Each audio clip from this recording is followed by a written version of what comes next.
Welcome. Good morning. I'm Sergio Ornelas, editor of Mexico Now, and this is the actual start of the Mexico's Aerospace Industry Summit event. So now we will start with our webinar, Mexico's Aerospace Industry Outlook, and for that purpose, it is my great pleasure to first introduce our first panelist, Felipe Sandoval. Felipe, welcome. Felipe doesn't need any introduction. He knows everybody and everybody knows him. And of course, he's the president of the Mexican Federation of Aerospace Industry. Felipe, good morning. Good morning, everybody. Thank you, Sergio. It's a pleasure to be with all of you. And certainly today we will share with all of you the outlook of the industry globally as well as in Mexico. Hopefully that the information that we're going to share with all of you is going to help you in the education and the information that you have about the recovery of the aerospace industry. Thank you, Felipe, and welcome. Our second panelist is Ricardo Capilla. He's the head of country of Airbus helicopters. Welcome, Ricardo. Hello, Sergio. Hello, Felipe. Hello, everybody. Yes, I'm the managing director for Airbus helicopters in Mexico, the northern part of LATAM as well. And I'm also the head of country for the group in Mexico. Just for you to have a broad idea of our presence in Mexico, we got around 180 airplanes flying in Mexico, around 200 of those also in backload, 140 helicopters flying in the country, manufacturing facility in Mexico.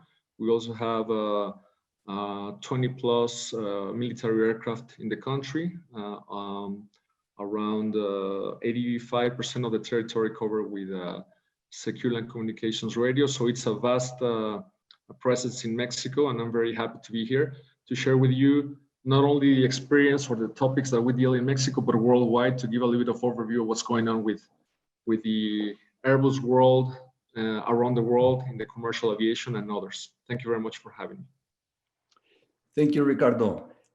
And next, but not least, we welcome Alejandro Pavon. Good morning, Alejandro. He has a covering. Alejandro is the Director for Supplier Development for Safran, as you well know. Welcome, Alejandro. Sergio, good morning, everyone. Felipe, Ricardo, good morning. Good morning to all of the audience. You just see me with this beautiful mask. It's not only beautiful, it's a high-tech mask produced in Safran, Chihuahua. It is high-tech because it was developed between Chihuahua and the Tech of Monterrey, and it has curcumin and dioxide of titanium, and the capacity of filtration is 97. It's for our employees, but it's made in Safran, Chihuahua, and I am very proud. We protect our employees and we take care of the pandemic since the very beginning. I am very glad to be here this morning, Sergio. Thank you for inviting me. We will now get into the nitty-gritty of these webinars, and I would like to start with Ricardo. Ricardo, the global aerospace industry and commercial aviation have suffered unprecedented reductions in demand. Please share with us the highlights of Airbus global market forecast and today's main challenges to return to pre-pandemic flying rates. What's going on? Sure, Sergio. That's the big question. And of course, we're all scrambling to have the crystal ball to know what's going to happen. I think it's important that everybody knows a little bit what's going on and what we see today in terms of air traffic. I would say that today we see as of today, a minus 57% drop in air traffic, meaning available sales kilometers worldwide. There are still around 7,400 commercial passenger aircraft on ground out of 18,000. We have like 21,000 including freight, but it's a big figure. Airbus capacity are still very low, around the same figures. We also see that there's a tendency for now to have more of the domestic flights recovering a little bit better than anything that has to do with international or regional flights. This means that the domestic flights are mainly covered and served by the single aisle aircraft. So the wide bodies are the ones that are right now suffering a little bit more. In our case, the single aisle are the A220, the A320, the A321, and all the variants within those airplanes. Mostly we see the tendencies to have the visit friends and relatives concept. The business traveling is a little bit more hit right now. And per region, we see a few exceptions where things are back to pre-COVID rates. That's the case of China, whose domestic market has pretty much recovered. But it's the exception. When we talk about Mexico, we're around minus 30% year-on-year rates. Mexico is the best figure actually in the Americas, and I think it has to do also with the fact that Mexico never closed. We see that Europe is starting to get confined again, starting to be hit, and not only Europe but other places in the world by the second wave. So that raises alarms. In terms of business models, we see that there's we have different business models that have been hit differently. It also has to do with the different airline companies, how in what situation they were when the crisis hit the fan, to use the proper term. The impact has been overall negative for everybody, for every airline company. However, there are of those airlines whose business models are well adapted to the situation that we're living, and the return flight tendencies are better. But so we see all kinds of situations, but overall the picture is still bleak. Our outlook, to go back to levels of end of 19, is that we will not see anything coming back at that level worldwide before 2023, and depending on the situation, it can extend to 2025. So the title of this webinar is the right one, 2020-2025. That's exactly the time, 2023-2025, where we see that we will go back to pre-COVID levels. In this situation, geopolitics play into the scene. Of course, we've seen that this crisis has been compounded with the geopolitics playing field, the WTO rulings, tariffs impositions, travel bans, and also different ways of incentivizing the industry, which probably we'll talk about it a little bit later. But the question is, what are we doing as industry to be able to address the sanitary and the financial crisis? And this is where we have to work on it. As an industry, we gotta make sure that we provide the right information and the peace of mind to passengers, but of course to authorities, to all the stakeholders involved into deciding on the back to service. Like I said, in Mexico, it's been open, so that's great. But we've seen other places that has been closed, and we have to do a lot of preaching about what we do as an industry.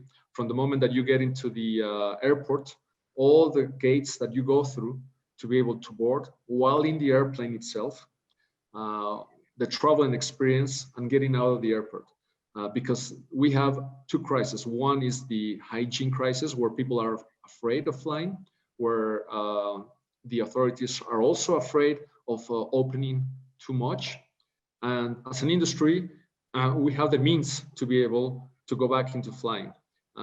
What pertains for Airbus, for example, we speak a lot about how the air is circulating in the cabin, how it's filtered. The HEPA filters, the high efficiency particulate arrestor filters, where every 2-3 minutes the air is being circulated. Half of the air that is being circulated goes outside of the airplane, and half of the air goes in as fresh air. And the arrestors that we have, the filters, they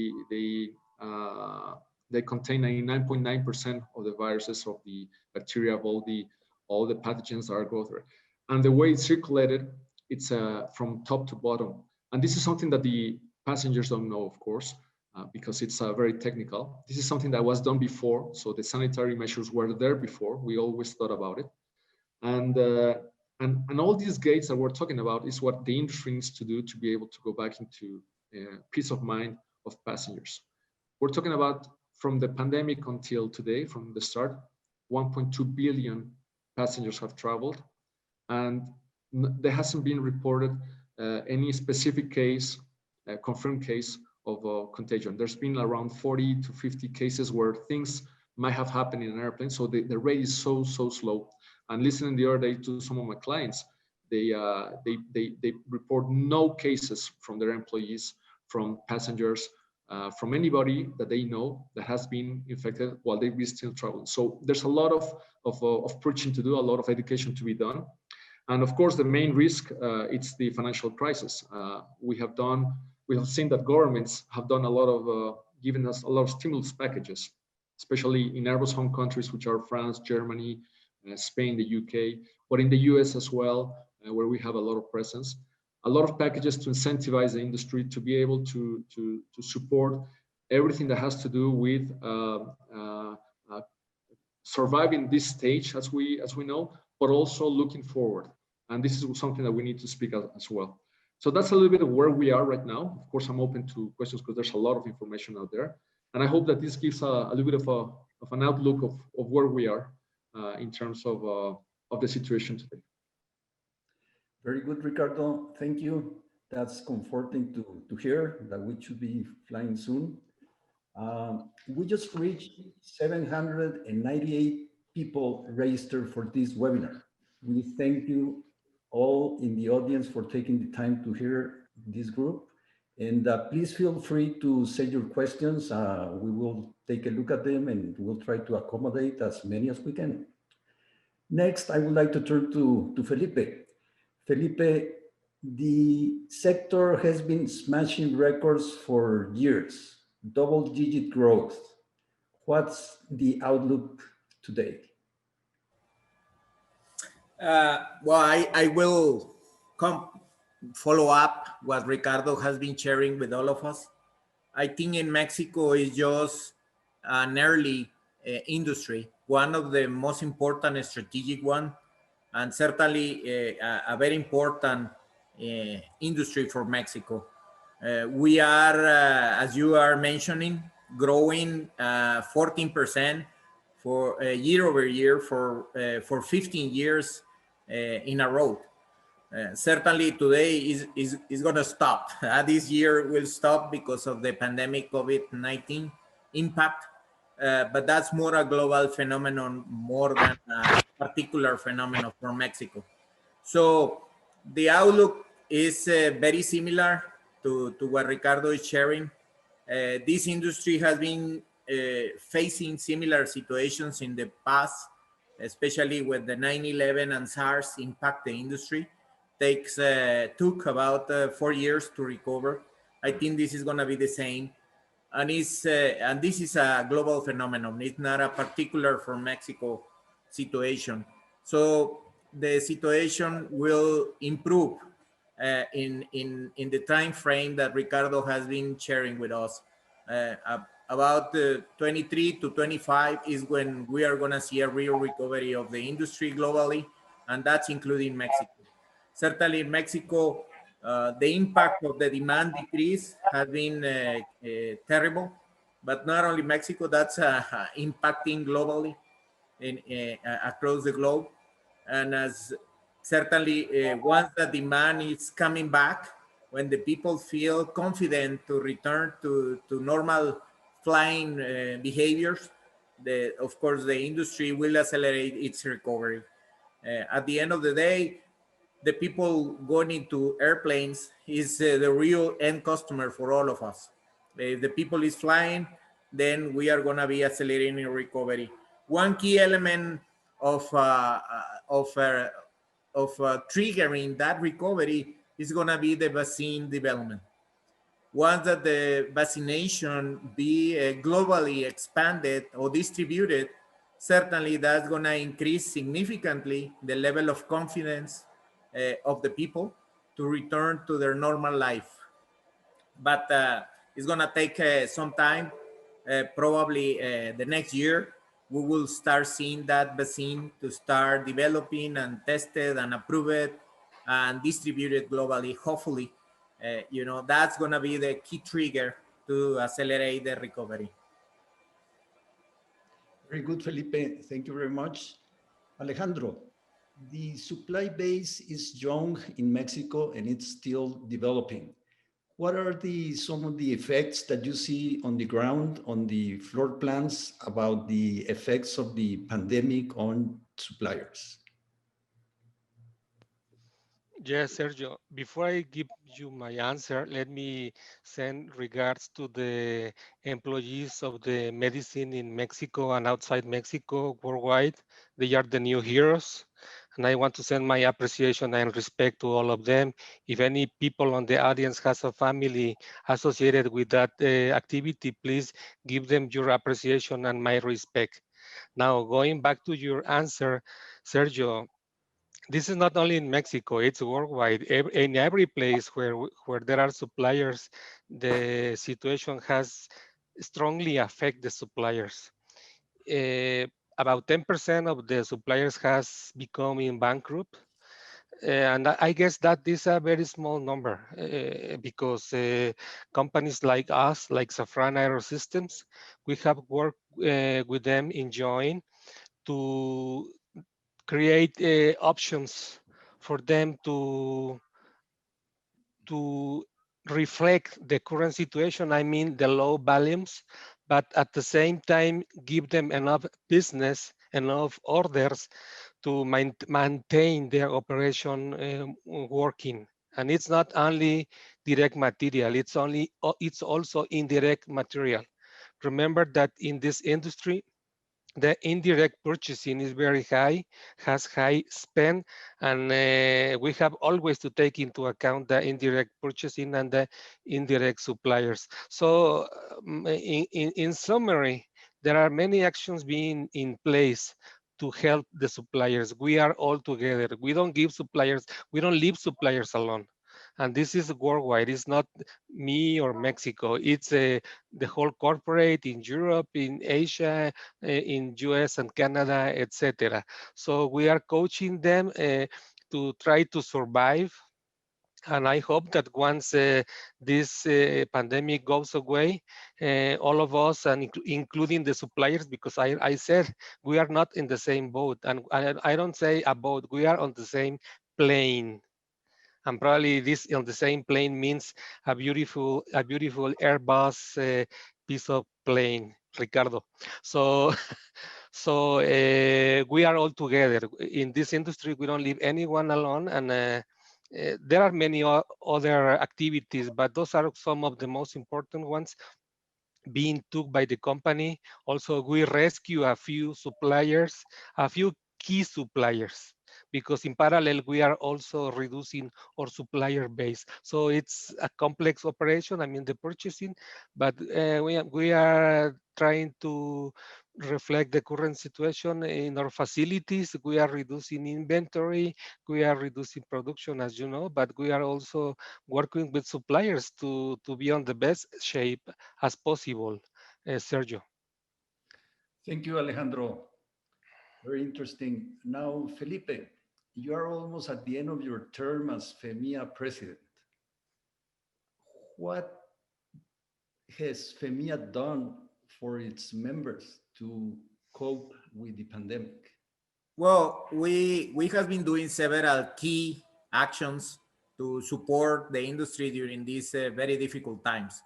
One key element was to coordinate efforts with the American Association of Aerospace Industry and the Canadian Association of Aerospace Industry.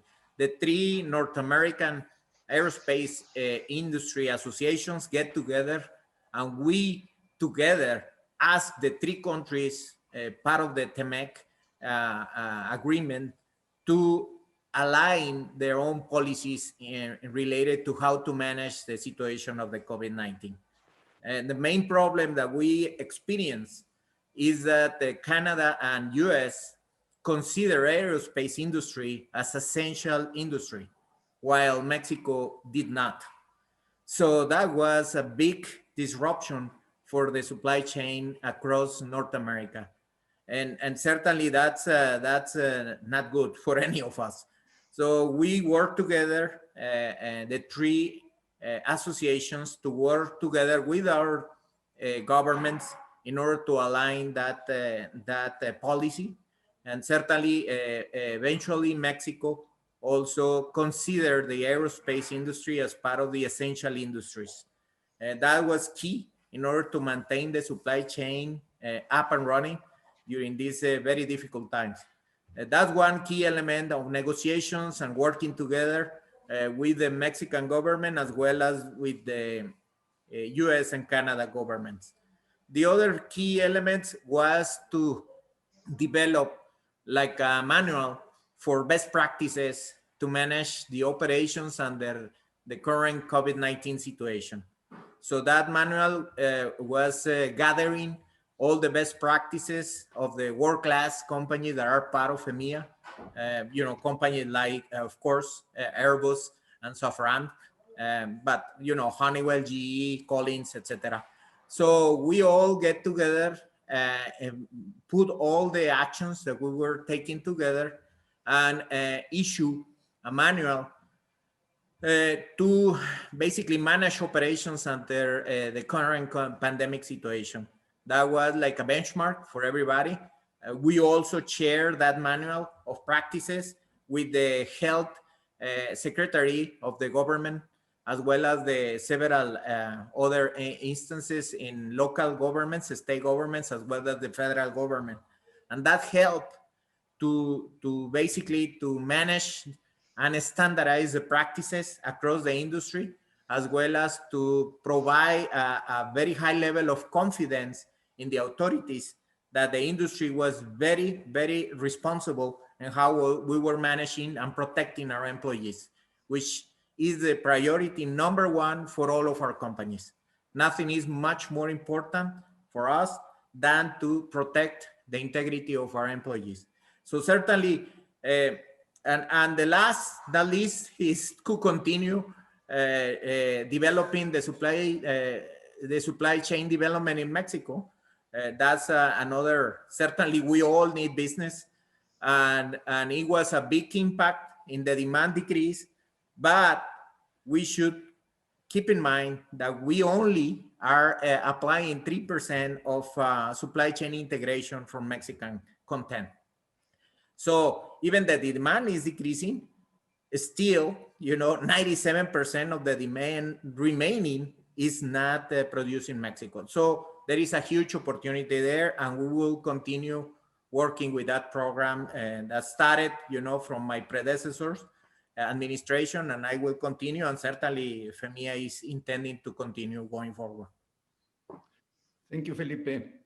I'd like to turn now to Ricardo. Ricardo, a quick response. It's a great step for a quick recovery. Is Airbus restructuring the operations to cope with the COVID? Yeah, first of all, I want to also mention and congratulate FMIA and all the different organizations and the authorities that work together to make sure that Mexico was not the bottleneck in the global supply chain for the OEMs as us, as Airbus. It was very important that everybody, the whole world saw that Mexico was an ally in this industry, and in the tough times were able to align and to set the right priorities, which was done. So it was a great effort. Going back to your question, yes, at the beginning of the pandemic, we quickly had to make an analysis. The way to make an analysis is to talk to the clients, the airline companies, to understand how they saw things coming. And this, at the beginning, was a crystal ball for sure, because nobody knew what was going to happen, how long it was going to last, what the effects could be. And we decided, basically, before the summertime, around June, July, that we had to take a decision on how production output will be looking in the next years. So we decided that the right measure was between 30 to 40% output cuts. That means that if before we were producing 60 single aisle aircraft, let's say the A320, 60 per month, today we're going to produce 40 per month. And that's what we believe is the right measurement to be able to go forward. The problem is that there's a lot of risk. That's why we talk about 2023 to 2025. When we talk about second wave, it could be what we call deeper and longer. When we talk about the vaccine, if it comes and it's a hit, then it changes things. So what we have decided was to, first of all, make sure that we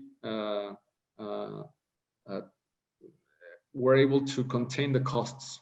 This is a cash crisis. Those companies who have a cash problem, who were in high debt, even though the business model was the right one, if you are restrained by cash, then you die. This is cash King Kong. It's not cash is king, it's King Kong right now. So we as a company got liquidity quickly. We got a 15 billion euro financing. I think that it's important to make sure that that we have a healthy Airbus to make sure that the supply chain and the clients are well. So basically talking to the clients was very important to be able to understand. The output, let's say, cuts, it's there for now. Right now we have a backlog of 7,500 aircraft so far, so it's still good. We haven't seen an influx of cancellations this year. It's been not so different than last year. We are of course talking to clients to make sure that we look at their priorities, our constraints, ours as well, everything that is in production right now. We want to make sure that continues being committed and execute the contracts, but we are also of course taking into consideration all the situations and then trying to be more flexible in the midterm for everybody to be able to have a steady global supply chain. That's most important. We need to give certainty to the supply chain in an uncertain environment and uncertain world. Where we're talking about cutting costs, of course, it has to do with OPEX, CAPEX, people expenditures as well. So we're looking at potentially a reduction of 15,000 jobs worldwide that need to be shared, or let's say looked at in many countries. And this is what we believe would fine-tune to be able to make sure that we survive in the long term. So that's a little bit what we have, and this speaking to the clients and understanding what the tendencies are is extremely important. So we privilege the very close and tight communication with the airline companies, who gives us a little bit more of the right temperature going forward. Thank you, Ricardo. Going forward with the questions, we're going to dwell a lot more into the supply situation. But before we do that, we have a very short message from our sponsor. Are you looking to expand your manufacturing business globally while improving your bottom line? Mexico is your answer. Intermex, your partner. Intermex is one of Mexico's most important manufacturing management support and industrial real estate providers. Our customer portfolio of more than 200 international manufacturing firms benefit from effective establishment, operation, and continued success. Additionally, we present our clients with the opportunity to further reduce costs and optimize operation performance by utilizing different management strategies such as shelter, startup, Mexican entity management, specialized services, and our multi-tenant and shared facility option. If Mexico is your choice of destination, Intermex will provide you with highly competitive advantages for the support and experience that can enable your venture to succeed. Think Mexico. Think Intermex. I'd like to turn now to Alejandro. Alejandro, many in the audience are here because they would like to join the ranks of suppliers for the sector. What are the main products and services that Mexico's aerospace supplier base should be looking for? Sergio, a couple of things very briefly before I answer. IATA has outlined that currently only 44 cases of COVID have been thought to be associated with flight journeys. This represents one case for every 20 million travelers. So this industry, it's extremely safe. And I wish and I hope that we recover very fast, because we really take care from every supplier up to the OEMs like Airbus. So there is no safest industry than aerospace. The other thing I want to share is that when Ricardo was talking, he reminded me that in my last movie that I saw of Impossible Mission with Tom Cruise, I saw one of his helicopters on that film, and that was beautiful. That piece of equipment was an Airbus helicopter, just magnificent. And certainly this helicopter has a lot of components from Safran. So this beautiful helicopter is not only beautiful, it works magnificent. And one of the reasons is Safran products and Safran suppliers. Thank you. So going to your question, metal parts, and inside metals, machined components from very small. Remember that I am in aerospace division, so I use very small components for our plants in Chihuahua. But the other divisions, like in Safran Querétaro, they utilize very huge components for the engine and for the landing. So the size range of machined components is very wide.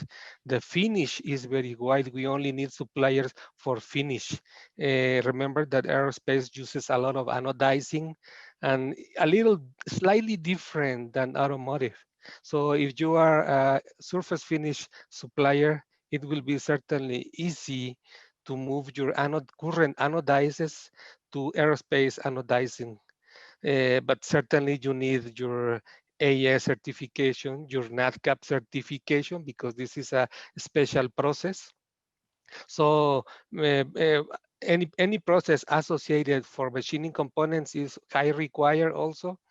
Sheet metal is a process, and remember that sheet metal is named in any other industry like stampings, but our volumes are so small that we don't allow us to pay tooling for dies and for die sets, etc. So the sheet metal is a little bit different process of stamping, because let's say we use routers, we use laser, we use a lot of other equipments to cut the sheet, and for the bending, for the piercing, for the welding, we use slightly different processes. So that's why we name sheet metal.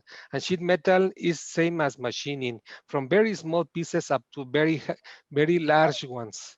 And Aero Systems, my division, requires very high quality sheet metal, not only for Mexico, but for France, for US, because this is a highly demanded component. Plastics also. And inside the plastics, I will name also the elastomers and other type of non-metals. Remember also the composites, it's very key in this industry. About 50% of a plane uses composites. So if you are on the composites business, you got it. I mean, it should be not difficult to entry into this industry, because as I mentioned, 50% is a little too much, and I expect that this grows more as we move forward, because we are producing higher quality planes associated with the composites. Just remember that in Chihuahua, Safran has plant number 6, where we use carbon fiber for the propellers. Those are produced with a insert of titanium, and this is high-tech technology, and is composites. That is a beautiful piece of Safran product that goes on the LEAP engines. So those are the main commodities, Sergio. There are more. Obviously, in Chihuahua, we manufacture seat components, we do passenger solution components, and there are a little piece of other commodities like electronics, for instance. But what I mentioned is are the most important for now, Sergio. Very good. Thank you, Alejandro. Now we are inviting more suppliers to come into the sector, but sometimes the doors of the OEMs and the tier ones like Safran, they are very hard to get through the buyers to present the offerings. How can they access purchasing? Well, you know what? This is not Safran. This is the industry requirement. We cannot assemble a little piece of a component, a little piece of plastic with poor quality. And we also have to receive pieces very on time, because aerospace industry is not only the planes going out of the OEMs, but it's also aftermarket. And that's something the suppliers has to understand before they entry or they want to entry into Safran or any other tier one, because also the way of scheduling, the way of programming components, it's very different. The demand is very different.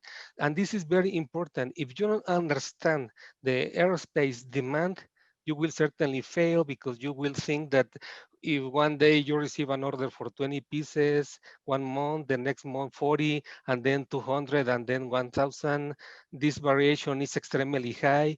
Yes, it is, but remember that we not only supply for the direct purchasing. We also supply for aftermarket, and aftermarket is very key. If one of the airlines has one plane on the floor, and this airplane it's 40 million euros, you cannot uh, you cannot uh, allow yourself to have this plane on land. You need to resource probably a bolt or a little piece of a $20 component, because it goes into a very expensive product. So what I suggest in the majority of the cases to the suppliers is get in touch with your local clusters. And probably there are not many, like Querétaro, Chihuahua, like Monterrey. They have fantastic aerospace clusters. They certainly have to be a member of the clusters, but even more important, they have to be a member of the FMIA. FMIA is an outstanding uh, corporation that coaches and teach the new suppliers how to deal with the industry. Just let me, for instance, give an example of one supplier I have in Querétaro. This supplier spent three years approximately working with a tier 3 supplier. When this company understood all of the interaction of this industry, they knocked my door.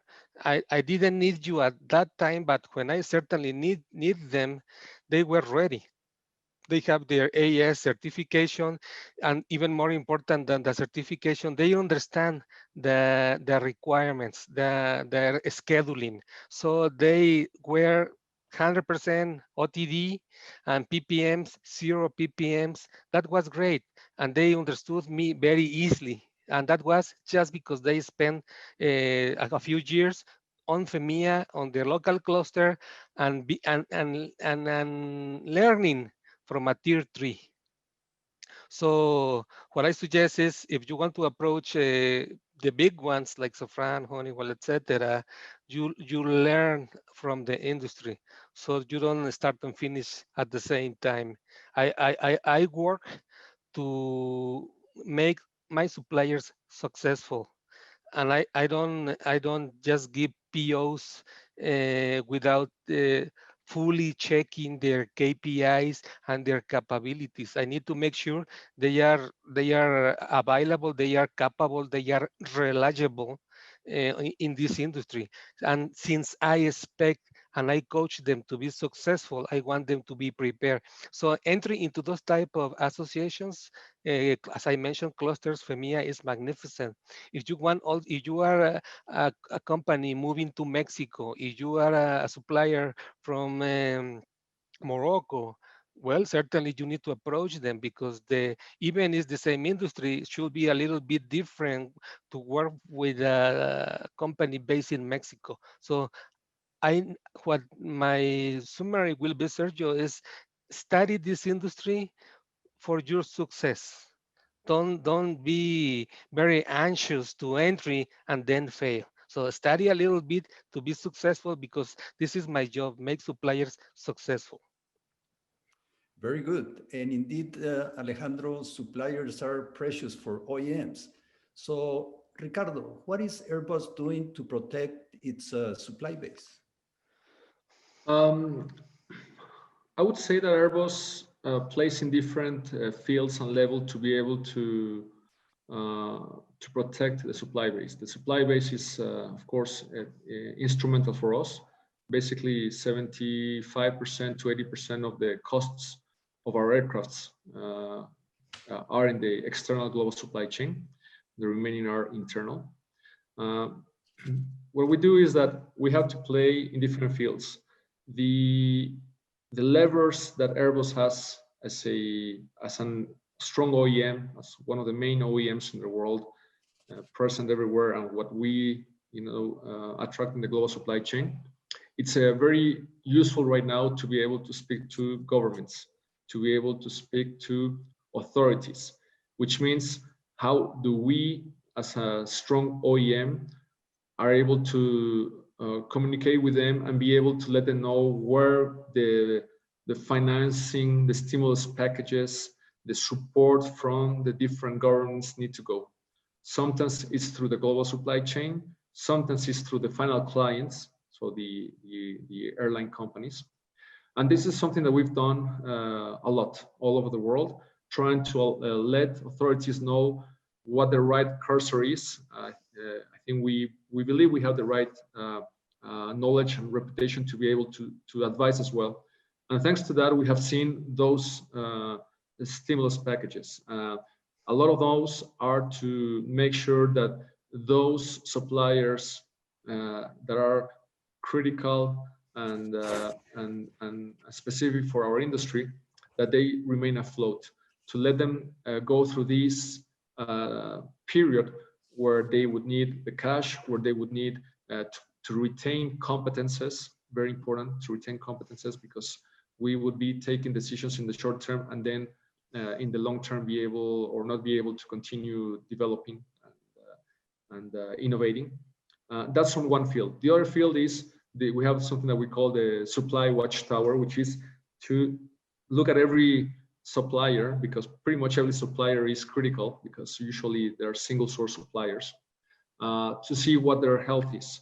We are not providing directly financing, but we can help with the levers that I mentioned. We can help to give a little bit more of certainty, understand where they are, be able to pair them with other suppliers if needed, be able to introduce them to government fundings and whatnot. The third way we are looking at to support the supply base is, of course, continue to invest in innovation. And recently, you might have seen that we announced that we were launching the concept phase for hydrogen powered aircraft. We're talking about 2035, so we still have 15 years to go for that. But it's a statement to say that we have to go through these situations, through this crisis, but there's light at the end of the tunnel, and there's way much more to come. The industry, the world is requiring to be more eco-friendly, to reduce CO2 emissions. And we're working on making sure that our aircraft are not only safe, secure, because we're talking about the security aspect of it is the 9/11 experience, but also today safe in terms of hygiene, but also friendly to the environment. And so these are the three aspects that we're looking at. One is how do we right now use our leverage to be able to make sure that the supply chain remains afloat. Second, check directly with the suppliers how they're doing to support whenever we reduce our production rates and therefore the demand. And thirdly, how do we invest ourselves in innovation, pulling the whole supply chain towards that, to where we want to do as a society, and of course as the economics of it. So I think that's the way we support right now the supply chain. Thank you, Ricardo. Very interesting. Now, the long-term effects of the pandemic are largely unknown. Felipe, is there a silver lining in this crisis? Are there hidden opportunities for the aerospace sector in Mexico? Yes, Sergio, certainly there are several opportunities. Like any situation, they have their positives and the negatives. We have been openly talking about the negative effect, but there are several positives as well. One is the recently trade agreement in North America that is putting a lot of efforts and push for regionalization of the North American market. And certainly a lot of areas or a lot of commodities that are coming from other regions, especially China. Now, most of the companies are looking for regional source of supply. That's a great opportunity.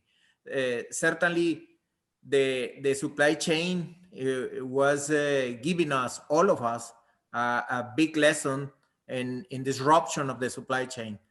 It's one of the particular situations of the aerospace industry is that we are in a difference to the automotive. We are very, very depending on one source or two sources, and that's very dangerous. If one of those sources, and especially if you have a single source and happen to be in a region that is affected by a pandemic like this one, then you are going to be disrupting your supply chain. That's a hard lesson, and certainly that's a huge, let's say, move to reduce the risk of supply chain disruption in all the companies in aerospace to diversify the supply chain. Certainly, we are observing, especially in the last 2 years, U.S.-China trade and geopolitical confrontation. So relocalization of operations dedicated to certain North American market is happening. And certainly Mexico is a cost competitive country in North America. So that's a huge opportunity for Mexico to capture a lot of operations, relocalization strategy, and because of this regionalization, let's say, a movement that we are observing now. So, and as I mentioned before, today, we have only 3% of Mexico content in the supply chain. Even that the demand decreased 40 or 50%, still is 3%. So the 50% that is remaining is still a huge opportunity. We're talking about $5 billion. With the 50% demand decrease, we still are talking about $5 billion opportunity for Mexico to increase the content of Mexican suppliers and Mexican commodities. And certainly, Mexico is one of the countries with the highest level of trade agreement. And certainly, we are not taking advantage of all of that. So we can take advantage of the BASA agreement, of the Wassenaar agreement, the European Free Trade Agreement, etc. So we have a lot of tools, let's say, to increase our participation in different markets. So this is our global geopolitical situation may open several big opportunities for Mexico. Thank you, Felipe. Very interesting. We hope they become true and materialize soon. Now, every piece in an airplane, because of safety reasons, has a birth certificate, so it can be traced. What are the gaps in certification processes, Alejandro, that Mexico still lacks, and how are we going to resolve them? Well, definitely two gaps, Sergio. One is AS and the other one is NatCap. Uh, those two are mandatory. If you knock my door to ask for an RFQ, my first checklist is quality. Quality, AS or NatCap, depending if whether or not you are a special process. So if you don't have any of those two, it's not me, it's the industry. I cannot either quote with you. It's a waste of time. After those checkpoints, my metrics, KPIs, OTD, PPM, if you are very out of those, I'm really not interested. So you need to meet those quality certifications, and certainly you need to meet the standard industry KPIs. And I just mentioned two, but there are more. But at least with those two, OTD and PPMs, I am certainly aware and I can recognize that you understand the industry. That's why I also pay attention. I stress quality is not unique. Delivery is extremely important. If you don't understand that, we cannot make business. And certainly, Sergio, in Mexico, there are many high quality suppliers, and not only in Mexico, but I know Africa, North Tunisia, Morocco, Turkey, India, the tigers from Asia, like Singapore. Those, in all those places, there are fantastic suppliers delivering 0 ppms and and much more than 98% in delivery. So if you want to enter into that, just think how can you achieve those KPIs. If you don't know, you can get close to me or you can certainly get close to FEMIA.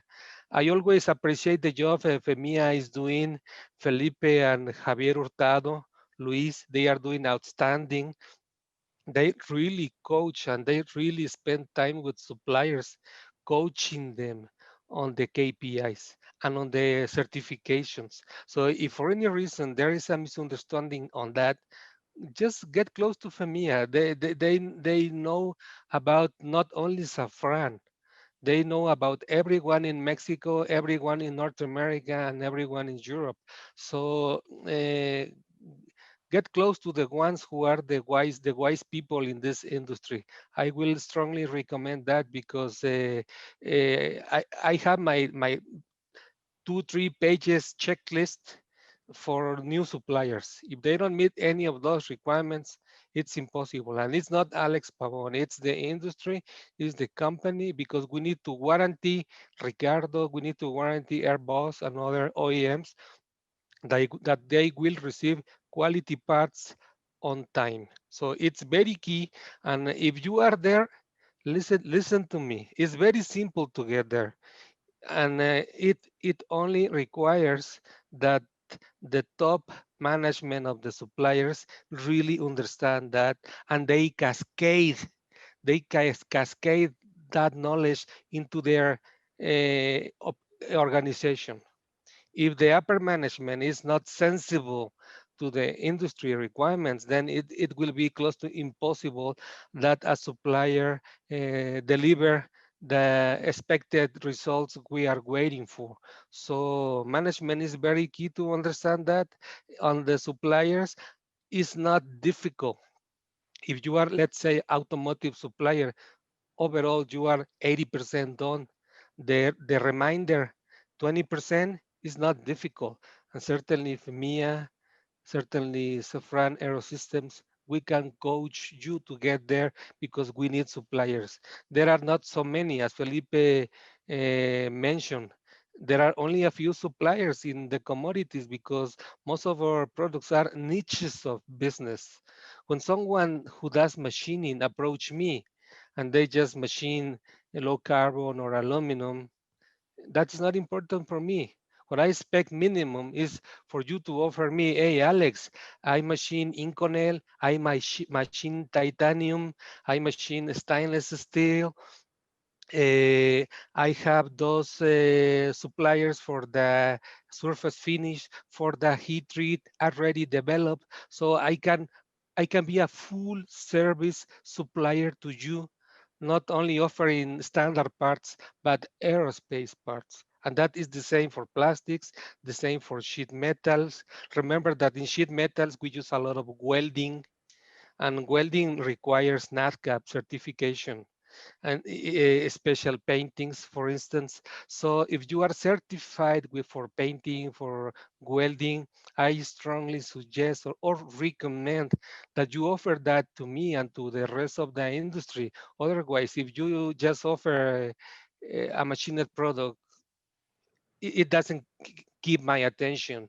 I need a value added on the suppliers. And I suggest that suppliers work on those niches, on those specialties of the aerospace industry. I really can want to mention, Sergio, that I have seen so many suppliers being so successful, growing from very little up to a very large supplier, only in this industry. This industry is magnificent. I always mention this industry is the hen of the golden eggs. And I'm sorry, but I am correct. I am right. This is a magnificent industry. And if I was outside, I wish to listen someone like me giving this message. This is great industry. You have to get on board. Only a few states in Mexico have this industry in there, like Querétaro, like Chihuahua, like Sonora, like Baja California, or Monterrey. We need more states in Mexico involved in this beautiful industry. We need more suppliers. So if at least you show me a strong interest from your management, be sure that if you collect my email from this webinar, I will at least answer your email and coach you. But if you are already on the level of being a supplier, I will keep you in my database. So next time I have an RFQ, I share with you guys. So there is a magnificent opportunity from now on, as Felipe and Ricardo mentioned. Mexico is a fantastic place to be at producing quality parts. So don't hesitate. Do your homework and just knock my door. It's always open and ready for good suppliers. But I make that clarification: good and quality suppliers. Sergio, thank you. Thank you, Alejandro. Very encouraging. Well, unfortunately, right now, the pandemic is changing the fundamentals of the industry and also of the commercial aviation. Once we get rid of the pandemic, Ricardo, what are your customers' needs going to be looking like? I mean, passengers, suppliers, airlines, what are the needs going to be changing? I think I'm going to ask to copyright my answer because the crystal ball is very, very difficult. I think that we can make an analogy to what happened in previous crises, whether it's financial crisis or the 9/11 crisis, security, or health crisis. But I think that the industry is going to be pulled by the needs of the passengers, and the passengers are gonna be very cautious about, or very mindful about how they travel, and also the regulations and the governments are going to be more strict about it, and the whole industry is gonna for sure adapt to that. I think that at some point the way of flying, the way we're flying today, is going to become the norm. Like I mentioned before, we already were having the highest standards of hygiene inside an airplane when we're talking about filtering systems to the levels of operating rooms. And I think that this is where we're going to go. I think that the hurdles that we have right now, the fact that we had to go through a lot of filters before we can board the airplane, and I think that at some point they're gonna be streamlined. And this is the whole industry. It's going to be the airport doing it faster, the airline companies doing it more digital, passengers already understanding and preparing for this, and then it's going to go faster, the way we had adapted in the previous crisis, particularly when we're talking about security filters that we went through, that before they weren't there. Now it's going to be the same with the health topics. Now, the economics of it is going to be very important.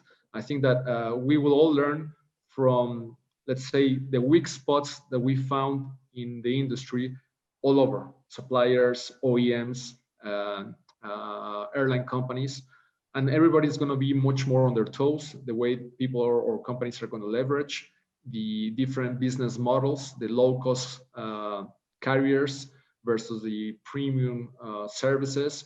And this is going to be very well analyzed. And insurance companies are going to take note. Financial companies are going to take note whenever they provide insurance or whenever they provide financing for an airline of business model. So everything's going to be reestablished. And I think that one important thing would be, how much are we going to change as a society in the willingness to continue traveling when we have all the new technologies to do a lot of things? I have a personal view on this, which is we will not change the DNA and genetics of people that have gone through thousands of years, tens of thousands of years, where we need to be connected. We need the social contact. We need the trust. And this, right now, it's possible thanks to the new technologies to be able to be in touch. But it's in the momentum that we're living. You know, it's the inertia. But when we continue in the midterm to do business, to be with friends, to try to connect with the world, we need the human touch. We need it. And I think that it will recover. This is what we said already. We take it for granted, but there's a lot of talk about it, if it's going to be or not. I think it will be. It will be a more hybrid way of working, way of connecting, but that would not replace the human touch, in my opinion. And at the end, I come back to how different it will be. There will be a lot of demand on the innovation that I spoke before. I think that the world will move more and more towards eco-friendly traveling. We will use the new technologies more and more when we're talking about autonomous flights, where we're talking about air traffic management and how we reduce the footprint, the carbon footprint through that. When we're talking about electrification of our systems, we have urban air mobility in our spot, which we call electronic vertical takeoff and landing, for, let's say, replacing helicopters, some missions. The hydrogen as a source of power for our airplanes. So I think that the society is going to move towards that. I think that as humans, we're very resilient. As businesses, we're very resilient. And life will go on and will go on. I think, as Felipe said, we will look at this crisis and we will not waste it. We will take the most advantage of it to create a better paradigm of life. Thank you, Ricardo. I will direct the last question to Felipe, and I hope not to get you into trouble, Felipe. But the federal administration has been doing a lot of structural changes in politics, in industry, in the economy. What can the federal government do to make the aerospace sector of Mexico more globally competitive? Yes, Sergio. No, certainly my answer is not political related. It's structural economics related. I don't know, you can display my two boxes, and I think that's explained very well what is. One is the credits financing. This is an industry that is very heavily relying in CapEx investment. So financing is a key element of competitive advantage. So Mexico, you can get the financing in 7.5 to 20% US dollars among the different companies that we have been checking that. While in the US or Canada or Europe, you can find those same credits for the same purposes in -1 to 1%. So that's one key element of competitive advantage, because, as I said, this industry is very heavily capital investment. Another important thing is the U.S. infrastructure logistics dependency. We have to develop and reliable logistics chain in Mexico. Also, the raw material, foreign dependency on several critical key commodities like inconels, zinc base, or titaniums, forgings, castings, especially engineering castings, prepreg, composites. All those commodities are not in Mexico. Nobody is producing it. So we need to develop those very important raw materials in Mexico. Certainly the foreign certifications dependency. A lot of foreign certifications are required, and other countries has been developing global agreements with the European authority or with the US authority to develop local CERs that are recognized globally. That's a very important effort that Mexico needs to do. Certainly there are no airworthiness insurance available in Mexico because probably the industry is just starting or is in the first stages of development. But all the suppliers that need to get that coverage needs to go outside, needs to go to US or Europe. And certainly we are technological dependent, and we are experiencing also a lack of supply chain competitiveness and maturity.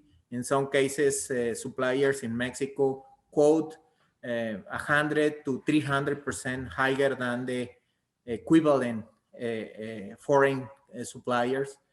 So that's a competitive gap that we need to close.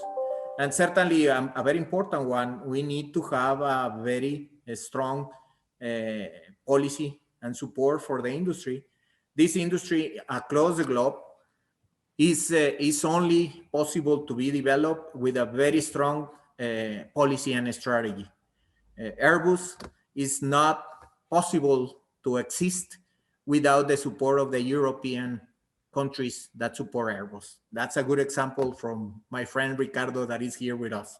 So this industry rely a lot in a very solid policy and support from the state, as well as for all the stakeholders. So we need to develop that. We still don't have it. Thank you, Felipe. Well, there you have it. Opportunities for suppliers, 2-3 years for the recovery, and a lot of work ahead of us. Thank you very much for the audience for attending. We have had about 26 questions, which have been mostly answered. The ones that were not, we are going to give to the panelists, and they will contact those making the questions. Thank you for the audience. Thank you to Ricardo. Thank you to Alejandro. Thank you to Felipe. And we hope we have fulfilled the expectations for this webinar.